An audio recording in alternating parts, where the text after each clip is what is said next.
feeling like spring in the valley, but at Logan Pass, Glacier National Park road crews are still in the thick of winter snowpack, the deepest seen in more than a decade, according to officials. Currently, Westside plows are working on the Big Drift just past Logan Pass, a section of the road that gets up to 80 feet of snow accumulation in the wintertime.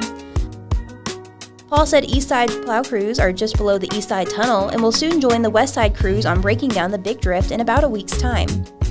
Warmer spring conditions and lower elevations led to a quick start to plowing this season. Paul said his crew of 4 plowed up to the loop before their seasonal staff arrived for the year, using just 1 plow instead of the usual 2. The work got more challenging once they began the alpine section of the road.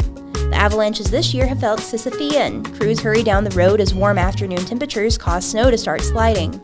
Paul said they usually have to clear avalanches to get home. They typically drive up at 6 a.m. and try to come down at around 2 to 2:30 p.m.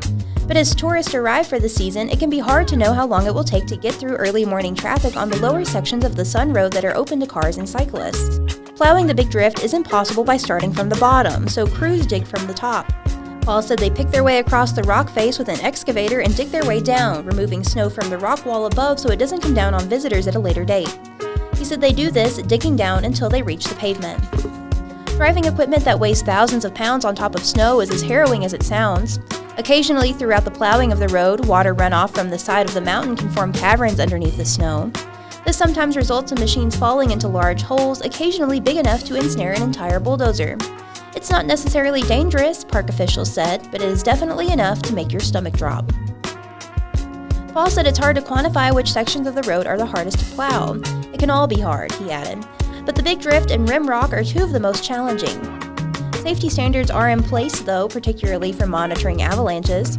Zachary Miller works for the U.S. Geological Survey as the lead forecaster for the Going to the Sun Road Spring Snow and Avalanche program.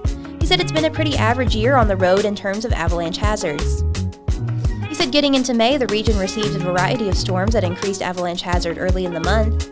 This was followed by a warming in between that also increased avalanche hazard, and then wrapping up the month with a continued cold and wet cycle that added more snow on top of the old solidified base, according to Miller.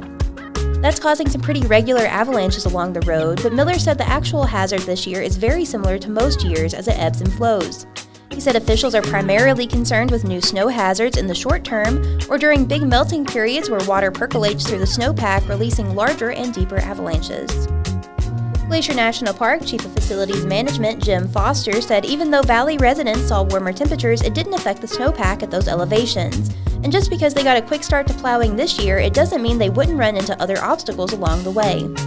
The Going to the Sun Road opened fully for the season on June 13th in 2023, the earliest opening since 2005. In 2022, the road opened on July 13th. For more information about snow plowing operations along the Going to the Sun Road, visit nps.gov/glac.